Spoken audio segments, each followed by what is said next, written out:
The inside story: why Mason Greenwood will never, ever pull on a Man United shirt again. When the Crown Prosecution Service announced they had withdrawn charges against Mason Greenwood, it was the worst outcome for Manchester United, who had acted swiftly to suspend the player on the day he was arrested in January 2022, was after deeply disturbing images and audio were posted online. United put their faith in the justice system. But a year later, the news came that there would be no trial, no judge, no jury, and most importantly, no verdict. In the eyes of the law, the 21-year-old was an innocent man, but it would be left to the club to make the call. The ball was back in their court, and not many had seen it coming. United then launched their own investigation and said Greenwood would remain unavailable for selection until it had concluded. The responsibility was left up to Chief Executive Richard Arnold, who had enlisted the help of a number of senior executives, who included legal counsel Patrick Stewart, football director John Murtough, Chief Operating Officer Colette Roche, and Communications Chief Ellie Norman. The aim was to complete the investigation ahead of the new season, and thus provide clarity to manager Erik ten Hag, who was keen to plan for the forthcoming campaign. The probe took place independent of the takeover saga, which remains ongoing. Although this was a huge issue to be dealt with, there was to be no input from the interested parties. The crux of the investigation was to decipher what had actually happened. Although the alleged victim declined to cooperate, as she had eventually done with the Crown Prosecution Service, her mother spoke to United with her blessing. Later in the process, when United had drafted their findings, both were given the opportunity to comment or correct any of what the club believed were the facts of the matter. No such clarification was forthcoming. United were quick to establish that the social media content that triggered Greenwood's arrest, a mixture of photographs and harrowing audio clips, was posted in the early hours of the morning after the striker had ended his relationship with the alleged victim. The content included pictures which appeared to show a woman with a number of injuries.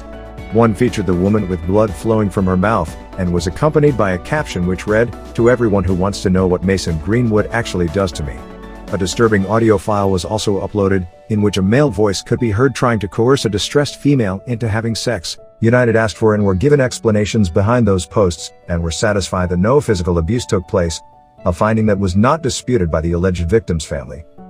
They also found that Greenwood had not subjected the woman to coercive control following conversations with her mother, and that the audio clip was an excerpt from a lengthier exchange. They say they cannot share that additional footage. Police arrested Greenwood later on the day the content was posted, but United's review found that they had acted after being made aware of the posts, and not following a complaint from the alleged victim. United then examined Greenwood's behavior with the police following his arrest, and found that he handed over his devices and passwords so officers could fully examine them. In April of last year, around 3 months after Greenwood's arrest, the alleged victim withdrew both her allegations and her support of the investigation. However, in October, the CPS charged Greenwood with attempted rape, assault and controlling, and coercive behavior. The police and the CPS worked together for a year to build a case.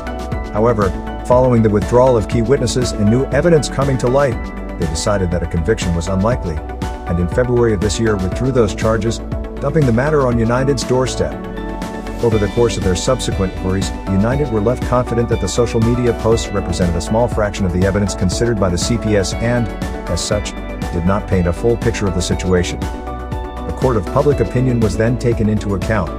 United examined various scenarios and the likely reactions.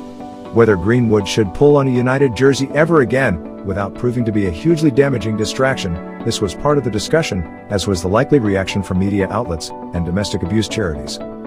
A number of employees and players were under the impression that Greenwood was to be brought back into the fold. Some perceived a split within the camp, and some on the team were keen for him to return, a view not shared by the majority of those in the offices. The dressing room is thought to have been slightly in favor of Greenwood coming back. Although he's not one of the more popular players, he is close to a number of those who came through the ranks with him, the likes of Marcus Rashford and Sos McTominay. It is understood that Erik ten Hag was among those in favor of a return for Mason Greenwood, and had reached out to the player. There had also been work in the analysis department on how best to use Greenwood should he return, given the change in playing style and personnel since his last appearance. Our reliable sources had disclosed to news magazine Mail Sport that Greenwood had been training away from the club, but under their supervision, under the impression earlier this summer that he would be returning. Last Wednesday, The Athletic reported that Man United's plan was to reintegrate the player, and that they had taken moves to justify that decision to a group of employees angered at the prospect. They also reported that Chief Executive Richard Arnold intended to record a video explaining the decision to fans and staff. The story triggered a huge backlash. Supporters, members of parliament, and various charities came forward to implore the club to rethink the decision. Rachel Riley, the United supporting television presenter, joined the debate by saying she would no longer remain a fan should Greenwood return. The chief executive received a number of articulate, impassioned emails from fans, urging him not to allow Greenwood to play for the club again. United say no, a decision had been reached at that stage, and that the reported scenario was one of many they had been considering. Ultimately, Chief Executive Richard Arnold found that Greenwood had the right to resume his career. However, the expected backlash and impact that it would have on the club and the player led them to decide it would be best for all parties if he restarted his career away from Old Trafford. He will either leave on loan, with a view to a permanent move, or come to an agreement over his contract, which runs until the summer of 2025. A move abroad to either Turkey or Italy is thought to be a likely escape route, but there has been interest from elsewhere. Man United former manager Jose Mourinho, now at Roma, is known to be a big admirer. Man United insists they will work with Greenwood and help him find a new club with the right environment and support network. A move to another club in England is highly unlikely, although at least two sides in the championship have held preliminary discussions, but have decided against taking their interest further. The player is thought to prefer staying in England, but a switch to a club abroad may be his only option. This has been described as an impossible situation. It is one the club wouldn't wish to face again. Thanks for watching this video. Before you go, please remember to click that subscribe button so you don't miss our future videos.